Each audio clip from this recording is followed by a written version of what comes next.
అందరికీ నమస్కారం.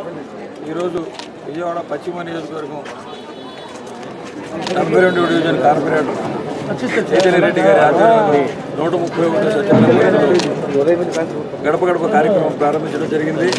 ఈ యొక్క గడప గడప కార్యక్రమంలో ప్రతి ఇంటికి వెళ్ళి ఏదైతే సమస్యలు ఉన్నాయో సమస్యలు పరిష్కరిస్తూ ముందుకెళ్తున్నాం. ఇక్కడ అన్ని సమస్యలన్నీ మాకు ఏ సమస్య లేదు. ఇక్కడ సీసీ రోడ్లు కానీ, సైడ్ డ్రైన్స్ కానీ, అలాగే ఎలక్ట్రికల్ పోల్స్ కానీ, వాటర్ పైప్ లైన్ కానీ అన్ని వసతులు బాగానే ఉన్నాయి. మాకు కార్పొరేటర్ చైతన్య రెడ్డి గారు అన్ని సౌకర్యాలు కల్పించారు. మేము అడగంగానే ఏదైనా పనున్నా సరే వెంటనే చేసి పెడతారని చెప్పడం జరిగింది.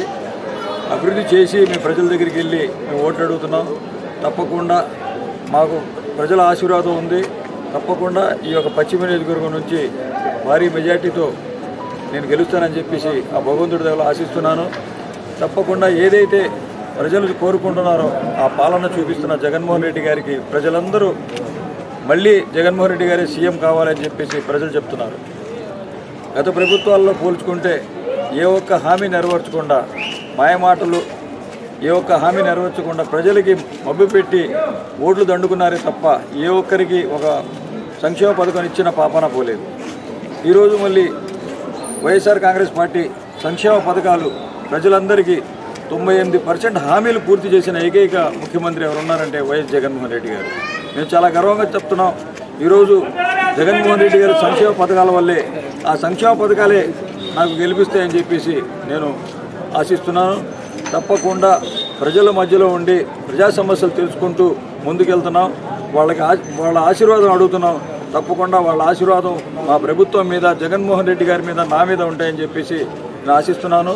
తెలుగుదేశం నాయకులు ఏ ఒక్క హామీ నెరవేర్చకుండా వాళ్ళకి ఓటు అడిగే హక్కు లేదు. వాళ్ళు వచ్చి వాళ్ళు ఓట్లు అడిగినా సరే ప్రజలే బుద్ధి చెప్పడానికి సిద్ధంగా ఉన్నారని చెప్పేసి ఈ మీడియా ద్వారా తెలియపరుచుకుంటున్నాం.